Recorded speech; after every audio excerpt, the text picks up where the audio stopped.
பானிபூரி கடையிலையும் அவங்கதான், பாஸ்ட் புட்டு கடையிலையும் அவங்கதான். கானால பாடுறப்ப உங்களோட என்னோட பேமெண்ட் அதிகமாக்கிருக்கீங்களா அப்படின்னு கேக்குறேன். அப்படிலாம் ஆக மாட்டேன், தரமாட்டேன்.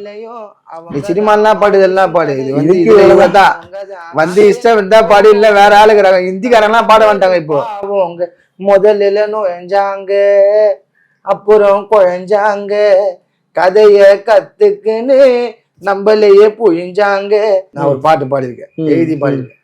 நான் 2 பாட்டு எழுதியிருக்கேன். ஒரு பாட்டு நான் எழுதி வேற ஆள் பாடியிருக்காங்க, ஒரு பாட்டு நானே எழுதி நானே பாடியிருக்கேன். பாட்டு கன்ஃபார்ம், அதுல நடிக்கவும் செஞ்சிருக்கேன்.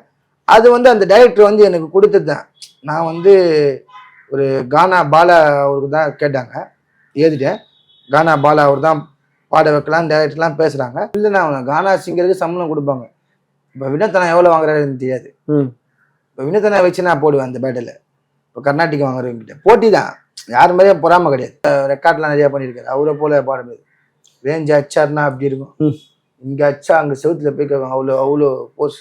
அந்த பாரு, அம்மாடிவும் அழகு சமதூலே, உன்னை கண்டா பொழுதும் திருநாளு, உன்னை பார்த்துதான் தடுமாறு.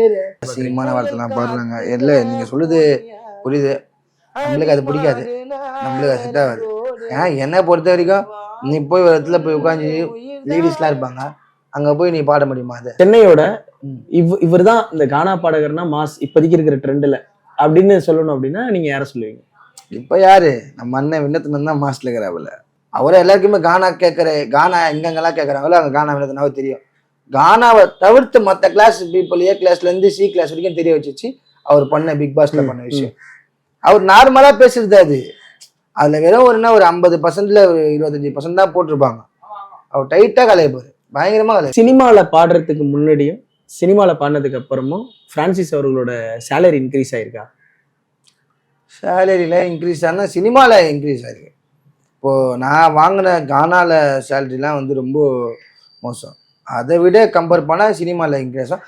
ஆனா அது 2 மாசம் சினிமால பாடிட்டு திரும்ப வந்து நானே பாடுவேன். கானால பாடுறப்ப உங்களோட என்னோட பேமெண்ட் அதிகமாக்கிருக்கீங்களா அப்படின்னு கேக்குறேன். அப்படிலாம் ஆக மாட்டேன், தரமாட்டேன். நீ சினிமாலாம் பாடு, இதெல்லாம் பாடு. இது வந்து இதுதான் வந்து இஷ்டம் இருந்தா பாடு, இல்ல வேற ஆளுக்குறாங்க. ஹிந்திக்காரங்களாம் பாட வந்துட்டாங்க இப்போ.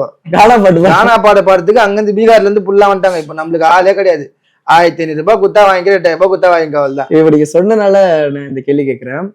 ஒரு நீங்க பாடின ஒரு கானாவே வந்து ஹிந்திக்காரங்க பாடினா எப்படி இருக்குன்னு அவங்க ஸ்லாங்ல பாடி. ஹிந்திக்காரங்க பாடினா எப்படி இல்லை, நான் ஹிந்திக்காரங்களுக்கு பாட்டு பாடிருக்கேன். அது பாடி காட்டுங்க. பானிபூரி கடையிலையும் அவங்கதான், பாஸ்ட் புட்டு கடையிலையும் அவங்கதான், சீப் அண்ட் பெஸ்டாங்க, நம்ம தமிழ்நாட புஷ்டாங்க. தையல் மிஷின் கடையிலையும் அவங்கதான், மாவு மிஷின் கடையிலையும் அவங்கதான், நாங்க எங்க போவோங்க, நம்ம தமிழர்கள் பாவோங்க. முதல்ல நுழைஞ்சாங்க, அப்புறம் குழஞ்சாங்க, கதைய கத்துக்குன்னு நம்மளையே புழிஞ்சாங்க. தமிழ்நாட்டுக்கு நன்றிய காட்டி இந்திய ஊட்டாத, இந்தி பையா நமக்கு புரியல ஐயா. அவங்க எல்லாருக்கும் ஒரு சாங்.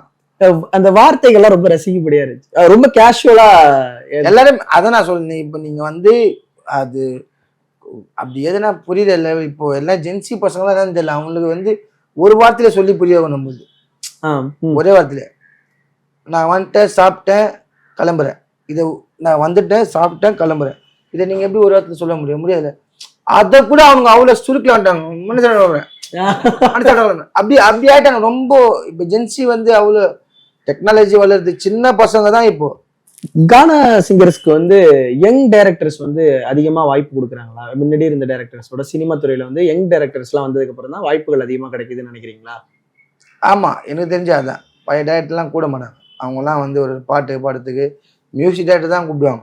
இப்போ டைரக்டர் என்ன பண்ணுறாங்கன்னா, அந்த கானா சிங்கரை பார்க்குறாங்களா, நீ தான் பண்ணியாப்பா, நீ வந்து உட்காந்து பண்ணுவா, இதை நெக்ஸ்ட்டு போகும் மூஞ்சி எல்லாம். இப்போ நான் கூட ஒரு டைரக்டரு ஒரு படத்தில், கபி கபின்னு ஒரு படத்தில் வந்து ஒரு 5 நிமிஷம் சீன் நான் தனியாக பண்ணியிருக்கேன், நடிச்சிருக்கேன். அது வந்தால் வரட்டும், அவங்க எடிட் பண்ணி கட் பண்ணி தூக்கினா அது நம்மளுக்கு தெரியாது. ஆனால் அதில் நடிச்சிருக்கேன், பாட்டு தூக்க முடியாது. நான் ஒரு பாட்டு பாடியிருக்கேன், எழுதி பாடியிருக்கேன். நான் 2 பாட்டு எழுதியிருக்கேன். ஒரு பாட்டு நான் எழுதி வேற ஆள் பாடியிருக்காங்க, ஒரு பாட்டு நானே எழுதி நானே பாடியிருக்கேன். பாட்டு கன்ஃபார்ம், அதில் நடிக்கவும் செஞ்சுருக்கேன். அது வந்து அந்த டைரக்டர் வந்து எனக்கு கொடுத்தது தான். நான் வந்து ஒரு கானா பாலா அவருக்கு தான் கேட்டாங்க, எழுதிட்டேன். கானா பாலா அவர் தான் பாட வைக்கலாம் டைரக்டர்லாம் பேசுகிறாங்க. அப்படி பேசும்போது என்ன ஆயிடுச்சுன்னா, கானா பாலா எதுக்கு, அவர் தான் பாடிட்டார்ல நிறையா, இவர் பிரான்சிஸே பாடட்டும், அவருக்கு வாய்ப்பு கொடுப்போம், அவரு இதுக்கப்புறம் வரல. அந்த மாதிரி நல்ல ஆட்கள்லாம் இப்போ அதுவும் ஃபர்ஸ்ட் ஃபிலிம் பண்ணவர் தான். அந்த மாதிரி யங்ஸ்டர் டைரக்டர் தான் வந்து நிறைய பேர் ஹெல்ப் பண்றாங்க கானா சிங்கர்லாம். யாருக்குமே வந்து இந்த கானான்றதை வந்து அவங்களுக்கு தெரிஞ்சு இவங்ககிட்ட ஏதோ ஒரு மசாலா இருக்குது, இவங்ககிட்ட சாட் ஐட்டம் இருக்குது, இவங்ககிட்ட வாங்கிக்கலாம், அது ஒரு கதை. நீங்க வந்து உங்களோட பாட்டுல ஒரு அரசியல் பத்தி பேசுறதுனால நான் அந்த கொஸ்டின் கேட்கிறேன் உங்கள்கிட்ட. இந்த கர்நாடிக் சாங்ஸ், கானா சாங்ஸ் அப்படிங்கிறப்ப ஒரு சினிமால ஒரு பாட்டு இடம்பெறுது அப்படின்னா அந்த ஒரு கர்நாடிக் சாங்ஸ் பாடுற சிங்கர்ஸ்க்கு வந்து சம்பளம் அதிகமா கொடுக்குறாங்களா, இல்ல கானா சாங் பாடுறவங்களுக்கு அதிகமா கொடுக்குறாங்க? இல்ல அது வந்து நீங்க சொல்லுனா கானா சிங்கருக்கு சம்பளம் கொடுப்பாங்க.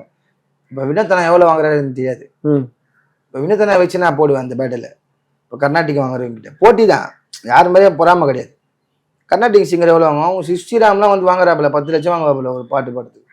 நம்ம கானா சிங்கர் எவ்வளோ தர மாட்டாங்க. அது அந்த ஏற்றத்தாழ்வு என்ன ஏன் நினைக்கிறேன்? இது நம்மளோட, ஏன்னா நம்ம வந்து ஒரு இன்ஸ்டியூட்ல படிச்சு நம்ம அதை கத்துன்னு போகாததுனால, நம்மளுக்கே அது பிளட்லயே ஊறி வந்ததுனால உங்களுக்கு ஈஸியா வருதுடா, நான் கஷ்டப்பட்டு கத்துனேன் மேடம் சொல்லிட்டு அவங்க அதை காசு கேஸ்ட் கொஞ்சம் வைக்கிறாங்க. ஆனா வந்து கூடிய விரைவில் வந்து கானாவையும் எழுதவும் பாடவும் கத்துக்கிறதுக்கான நேரமும் வரும். ஆமா, அது வந்து அதுக்கு வைக்கலாம். நம்ம ஒரு காலேஜ் கட்டி அதுக்கும் வந்து மியூசிக் காலேஜுமே நம்ம கட்டி இதான் கானா கோர்ஸ் இதான் பண்ணணும்னு சொன்னா அதெல்லாம் நீங்க வேற. நாட்டுப்புற பாடல்களுக்கு இருக்கு இருக்கு.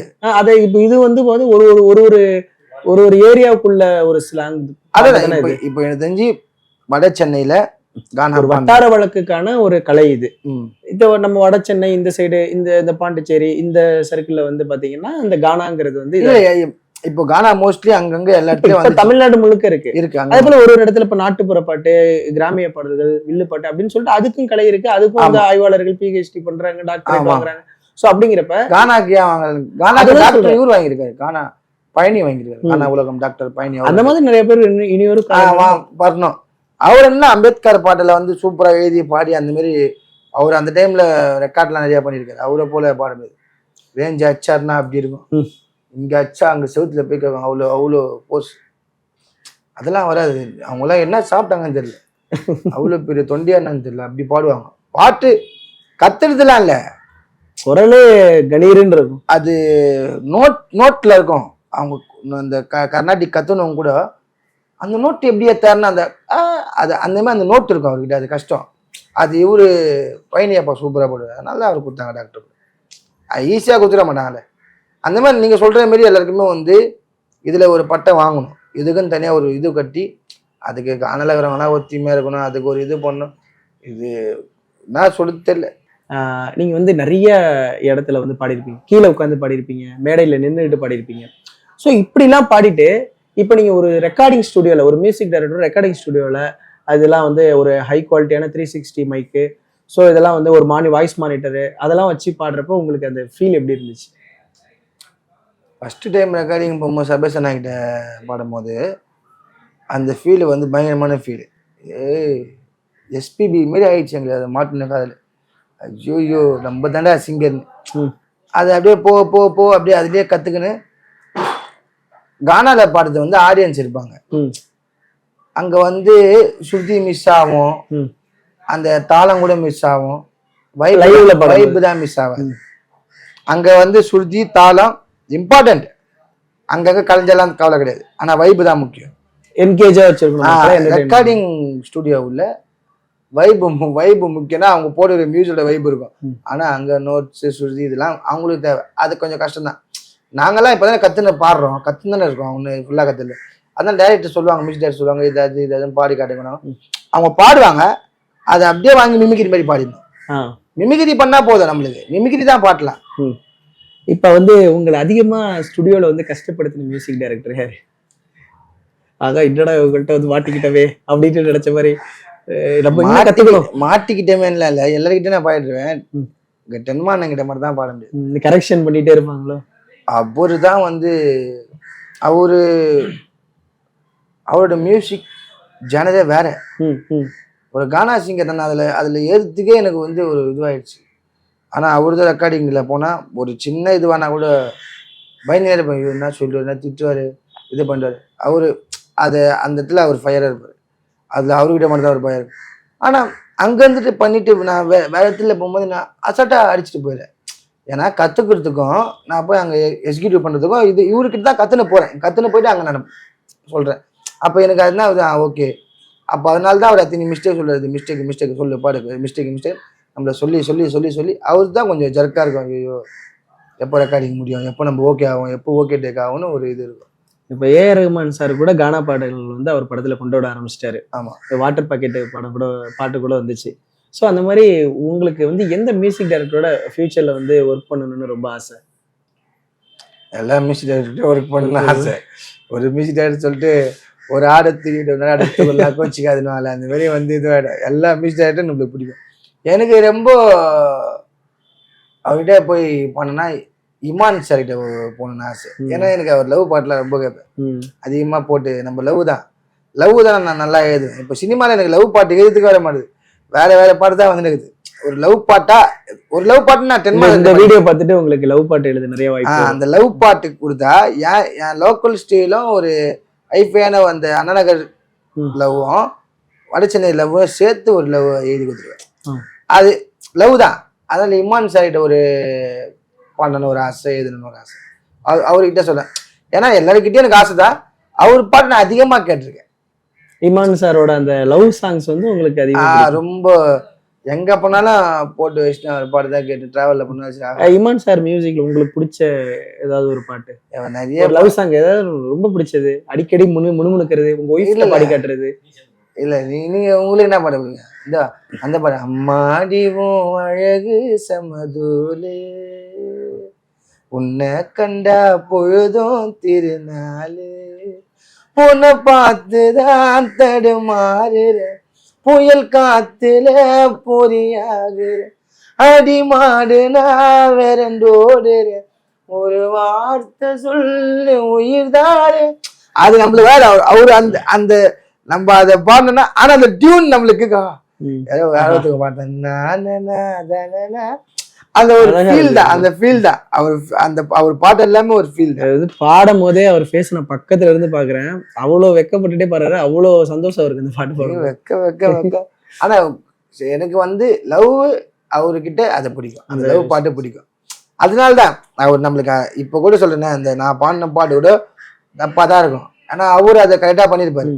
அவருக்கு அந்த இது அந்த ஃபீல்ட நம்ம ரசிக்கிறோம். அவள் அந்த பாட்டை பாடி கெடக்கூடாது. நம்ம பாட்டு ரொம்ப அழகா இருந்துச்சு. ரொம்ப ரொம்ப அதுபோல கானா பாடல்களோட வரிகள்ல வந்து பாத்தீங்க அப்படின்னா கொஞ்சம் வந்து அதிகமான அந்த ஒருமையில சொல்றதா இருக்கட்டும், அந்த மாதிரி கொஞ்சம் மரியாதை இல்லாத வார்த்தைகளை பயன்படுத்துறாப்புல இருக்கு. அசிங்கமான வார்த்தைலாம் பாடுறாங்க. இல்லை நீங்க சொல்லுது புரியுது. நம்மளுக்கு அது பிடிக்காது, நம்மளுக்கு அது செட் ஆகாது. ஏன்னா என்னை பொறுத்த வரைக்கும் நீ போய் ஒரு இடத்துல போய் உட்காந்து லேடிஸ்லாம் இருப்பாங்க, அங்க போய் நீ பாட முடியுமா? அது முடியாது. நீ என்ன அங்க பாட முடியும்? அவங்களே ஏந்து வந்து உனக்கு ஒரு 200 300 கையில தரணும், தம்பி சூப்பரா இருப்பான்னு கை கொடுக்கணும். அதுக்கு நீ என்ன பாட்டு பாடுவ?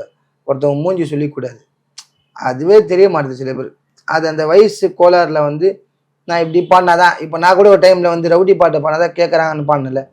அந்த மாதிரி அவங்களாம் பாடுறாங்க. எல்லாருமே வந்து காலம் போறப்போ அவங்கள செல்ஃப் ரியலைஸ் பண்ணதுக்கு அப்புறம் மாத்திக்குவாங்க.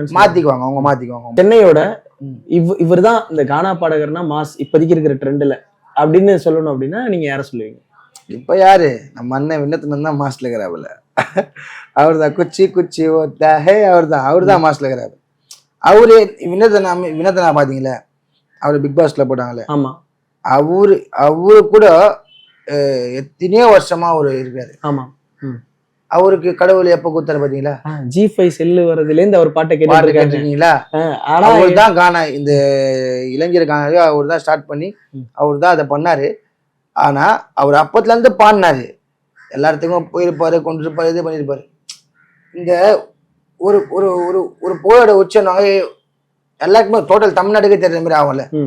அவரை எல்லாருக்குமே கானா கானா எங்கெங்கெல்லாம் கேட்கறாங்களோ அங்க கானா வினோதனாவே தெரியும். கானாவை தவிர்த்து மற்ற கிளாஸ் பீப்புள் A கிளாஸ்ல இருந்து C கிளாஸ் வரைக்கும் தெரிய வச்சிச்சு அவர் பண்ண பிக் பாஸ்ல பண்ண விஷயம். அவர் நார்மலா பேசுறது அது. அதுல வெறும் ஒரு 50%ல ஒரு 25% தான் போட்டிருப்பாங்க. அவர் டைட்டா கலைப்பாரு, பயங்கரமா கலைப்பாரு. இப்ப தேங்க்யூ ப்ரோ. உள்ள இருக்கும் போது பாத்தீங்கன்னா, இப்ப பிக் பாஸ்குள்ள இருக்கும் போது பாத்தீங்கன்னா வாட்டர்மெலன் ஸ்டார் அப்படின்னு சொல்லிட்டு அவருக்கும் 2 பேரோட காம்போ நல்லா இருந்தது. போக போக பாத்தீங்கன்னா வாட்டர்மெலன் ஸ்டார் வந்து கொஞ்சம் அட்வான்டேஜ் எடுத்துக்கிற மாதிரி ஃபீலா இருந்துச்சு. நிறைய பேர் சொல்றேன், இந்த வாட்டர்மெலன் வந்து இந்த வெயில் டைம்ல கூட சேல்ஸ் ஆகலாம். வாட்டர்மெலன் கம்முன்னு வீட்டுல போய் நீ உட்காந்துரு. இந்த வெயில் டைம்ல நீ சேல்ஸ் ஆக மாட்டதுனால வந்து தேவையில்லாம அவதூறு பறிப்புன்னு கம்ப்ளைண்ட் கொடுத்துன்னு சுத்தினீரு. நான் உனக்கு வந்து பயங்கரமான வந்து இந்த ஜாதி வெறி அதிகமாகுது உனக்கு. அந்த ஜாதி வெறியை கட் பண்ணு. அதெல்லாம் வேணாம். அது எந்த அளவுக்கு வந்து ஒரு சக பாடகனாவும் சரி, உங்களோட ஒரு ஆசானாவும் பாப்பீங்க, அவரை ஒரு தோழனாவும் பாப்பீங்க. அப்படி இருக்கிறப்ப அவர் வந்து சில வார்த்தைகளை பயன்படுத்துறாரு. இந்த மாதிரி வந்து அவர் வந்து ட்ரக்ஸ் யூஸ் பண்ணிட்டு அலையிறவரு அப்படிங்கிற ஒரு வார்த்தையெல்லாம் வந்து வாட்டர்மெலன் ஸ்டார் திரும்ப அங்க உள்ள இருக்கும் போதும் அதே தான் வச்சுட்டு இருந்தாரு. இப்பயும் பாத்தீங்கன்னா அந்த கம்ப்ளைண்ட் கொடுக்கும் போதும் அந்த பேட்டி கொடுக்கும் போதும் பாத்தீங்கன்னா ஒரு மிகப்பெரிய சேனல்ல பேட்டி கொடுத்துரு. அப்பயும் பாத்தீங்கன்னா கானா வினோத்தை வந்து என்ன சொல்றாரு அப்படின்னா, அவரை வந்து இந்த மாதிரி ட்ரக்ஸ் யூஸ் பண்றவரு, இந்த மாதிரி இந்த போதைப் பொருளை யூஸ் பண்ணிட்டு அலையிறவரு அப்படிங்கிற மாதிரி ஒரு வைக்கிறப்ப நமக்கு எப்படி இருக்காது உங்களுக்கு? இல்ல நான்லாம் வந்து வெறுப்பாகுது. இப்போ இன்னத்தை நான் அச்சதுக்கே வந்து கம்ப்ளைண்ட் கொடுத்துருவாங்க. இப்போ நம்ம ஆச்சுன்னா இப்போ என்ன கம்ப்ளைண்ட் கொடுப்பா தெரியாது. ஆனா வந்து டைட்டா விட்டுரும். அதான் இப்போ வரைக்கும் சொல்றது என்னன்னா, இது உன் சீசன், இது இப்போ கூட நீ சேல்ஸ் ஆக மாட்டேற. நீ என்ன பண்ணாலும் வந்து ட்ரெண்டிங் திரும்பி எதனா ஒன்று பண்ணி வந்துடலாமா அவங்கள வச்சுன்னு. உண்மையான திறமைசாலிங்க அவங்க பாட்டுன்னு போயிடுவாங்க. நீ வந்து அந்த சும்மா உட்காந்து எல்லாரையுமே வந்து ட்ரோல் பண்ணிக்கிற. அவங்கள வந்து இப்போ ஒரு சிவாஜி சாரோடனா, சிவாஜி சாரோட வந்து அடிமட்ட வருஷம் தான் நீ. அதை தான் நீயே அவர் பண்ணதை நீ கோமாளி மாரி பண்ணி காட்டுற. அது வந்து நீ பெரிய ஆளு நினைச்சு நானே ஒரு ஆக்டரு, நடிப்பு அரக்கன், நடிப்பு கிறுக்கன். அதான் உண்மை. ஆனா இவங்களுக்கு உடனே ஒரு கிடைச்சிருது, சட்டுன்னு வந்துடுறாங்க பாருங்க மேல. ஆனா அதுதான் சொல்லுங்க, இது வந்து அவங்க நிலையா நிக்க மாட்டாங்க. ஒரு தப்பான ஒரு ரூட்ல வந்து நிக்கிறீங்க. இப்ப நான் கூட சட்டை பேண்டிய கைட்டு இந்த மவுண்ட் ரோட்ல ஓடணும்னா நான் ஒரே நைட்ல ஃபேமஸ். ஒண்ணுமே இல்லாம ட்ரெஸ்ஸே இல்லாம நான் மவுண்ட் ரோட்ல ஓடனா இன்னைக்கு நைட்டு யார் நான் இப்படி ஓடுறான்னு சொல்லிட்டு நான் ஃபேமஸ் ஆயிடுவேன். அதை ஃபேமஸ் ஆகிட்டு என்னை வந்து நீங்கள் இதெல்லாம் தப்பு, ட்ரெஸ் எல்லாம் போடாமல் போகக்கூடாதுன்னு சொல்லும் போது நீங்கள் என்ன தப்புன்னு சொல்லுவீங்க. ஆதாம் ஏவாள் காலத்தில் நான் ட்ரெஸ் இல்லாமல் தான் இருந்தாங்க, நாங்கள் அப்படி தான் இருப்போம்னு சொல்லி நானும் லூஸ் மாதிரி பேசினேன். உன்ன மாதிரி பிக் பாஸ்ல எங்கே வேணா போக முடியும் நல்லா. அது தவறான ஒரு ரூட்டு. அது வேணாம். நீங்கள் எடுக்க வேண்டிய விஷயம் என்னன்னா, நீ உங்களுக்கு தெரியும் திறமக்கு தான் நீ அந்த டாக்டர் கையை தூக்குங்க, அந்த பிசியோதெரப்பி அதுலேயே போய் நல்லா சம்பாதிச்சு நல்லா தானே இருந்தீங்க, அதுலேயே இருங்க. நடிப்பு உங்களுக்கு கிடையாது. அதே மாதிரி உணர்வாட்டி இந்த ட்ரக் யூஸ் பண்ணுறேன், அதை யூஸ் பண்ணுறேன், குடிக்கிறாங்க. நீங்கள் தான் குடிப்பீங்க, வீட்டில் போயிட்டு எல்லாருமே குடிப்பாங்க தான். அதை வந்து தொழில் பண்ணும்போது குடிப்பாங்களே யாருன்னா, நீங்கள் சொல்கிறது தப்புன்னு எல்லாருமே தெரியும். உணர்வாட்டி எங்கன்னா கண்ணில் எங்கெல்லாம் மாற்றிக்கிட்டு வினத்தனா ஃபேன்ஸ் எல்லாம் பயங்கர விரியில் இருக்கிறாங்க உங்க மேலே மாற்றிக்கிட்டு போகிற. நீங்கள் வந்து நார்மலாக ஒரு இடத்துல உட்காந்துருக்கீங்க. அப்போ வந்து லவ் ஃபெயிலியரான பசங்க வந்து உங்கள்கிட்ட வந்து ஆனால் எனக்கு லவ் ஃபெயிலியர் ஆகிட்டு இந்த மாதிரி ஒரு 2 லைன் பாடி காட்டுங்க அப்படின்னா டக்குன்னு என்ன வரும் உங்களுக்கு? நான் என்னங்க 2 லைன் அவங்களுக்கு பாடி காட்டுது? லவ் ஃபெயிலியர் தான் உங்களுக்கு ஒன்றே ஒன்று தான், ஃபா அவள் தான் அவங்களுக்கு பாட்டுலாம் இல்லை, எஃபெக்ட் தான் அவங்களுக்கு முடிஞ்சிச்சு. லவ் இப்போதைக்கு வந்து நாங்கள் பண்ணும்போது அந்த 90 கிட்ஸ் லவ்லாம் வேறு, அப்புறமா 2K கிட்ஸ் லவ்வும் வேறு, அவங்களும் கல்யாணம் பண்ணிட்டாங்க. இப்போ ஜென்சி அப்படியே மாறினா வருது. ஆனால் அந்த ஃபீல் ஒன்று தான். இதெல்லாம் அதுன்னு போகிறவங்களுங்கிறாங்க, இவங்க வேணும்னுங்கிறாங்க. அதனால நம்ம லவ்வோட ஃபீலிங்ஸ் எடுத்தாரு. லவ் ஃபெயிலியர் ஆயிடுச்சா, காதல் வளர்த்தேன் தாடி வளர்த்தேன்னு ஜாலியாக இருங்க, அவள் தான். இல்லை வந்து உங்கள் இஷ்டம் தான், ஒரே ஒரு சரக்கு போட்டு முடிச்சிருங்க, இல்லை எதனா ஒன்று பண்ணி முடிச்சிருங்க. அதை விட்டு அதை போட்டு குழப்பிக்கிட்டு எதனா ஒன்று பண்ணி நினைக்காதீங்க. கானா பிரான்சிஸ் அவர்களோட என்ன இலக்கை நோக்கி பயணிக்கிறீங்க? உங்களோட கோல் என்ன? என்னோட கோல் வந்து நான் ஆஸ்காரை வாங்கணும். இல்ல உங்களுக்கே சிரிப்பா, வாங்கிட்டா வாங்குவீங்க கண்டிப்பா. வாங்கிட்டா இப்போ ஆஸ்கார் வாங்கணுன்றதுக்காக சிரிச்சுங்க, அது உங்க மாடுலேஷனுக்காக சிரிச்சு. அதான் சொல்றேன். எப்படின்னா பெருசா யோசிக்கணும், சின்னதா கிடைக்கும். பெருசா யோசிக்கும் போது என்னடா ஆஸ்கார்லாம் பேசின வரலையே, ஆஸ்கார் வரலன்னா சின்ன கார் எனக்கு கட்சிக்குதுன்னு எதனா ஒன்று கிடைக்கும். அந்த மாதிரி பெருசா யோசிங்க, இதுதான் கிடைக்கும். இந்த ஒரு கோல்னு இதுதான் நான் இதுதான் போக போறேன்னு வச்சிடாதீங்க. அது கிடையவே கிடையாது. நம்ம போயினே இருக்கும்போது அது ஒரு ரூட்ல தூக்கின்னு போய் நம்மள விட்டுறோம். கடைசியா விட இதுதான் உங்க இடம்டா பார்த்துட்டான்னு சொல்லும் போது அந்த இடத்த நம்ம கரெக்டாக தக்க வச்சுக்கலாம் போதும். நிறைய பேர் வந்து நல்ல நல்ல இடத்துலாம் வந்துட்டு அந்த இடத்த விட்டு போயிடுவாங்க. அது தப்பு மட்டும் பண்ணாதீங்க. ஒரு இடம் கிடைக்குதா அதை நல்லா பயன்படுத்தின்னு போங்க. அதான் புத்திசாலி. எந்த இடத்து புகுது வருது நீங்க பிறந்த இடம், நீங்க வாழ்ற இடம். நான் தோப்பு தோப்பு தோப்பு தோப்பு புளியாந்தோப்பு, நான் புளியாந்தோப்பு இல்லைங்க மாதிரி இதெல்லாம் நான் இருக்கிறது வந்து புளியாந்தோப்பு. நம்ம குப்பத்து ராஜா சேனல் வந்து அந்த இன்டர்வியூ கொடுத்தது ரொம்ப சந்தோஷம். நம்ம தலைவர் வந்து பயங்கரமாக பேசினார். இதில் ரொம்ப நன்றி. உங்களை நான் மீண்டும் சந்திப்பேன். இத்துடன் உங்களிருந்து விடைபெறுவது உங்களுக்கான பிரான்சிஸ். வணக்கம். சேனலை லைக் பண்ணுங்கள், ஷேர் பண்ணுங்கள், கமெண்ட் பண்ணுங்கள், மறக்காமல் சப்ஸ்கிரைப் பண்ணுங்கள், பெல் பட்டனை டங்கால் நடிச்சுக்கோங்க. பாய்.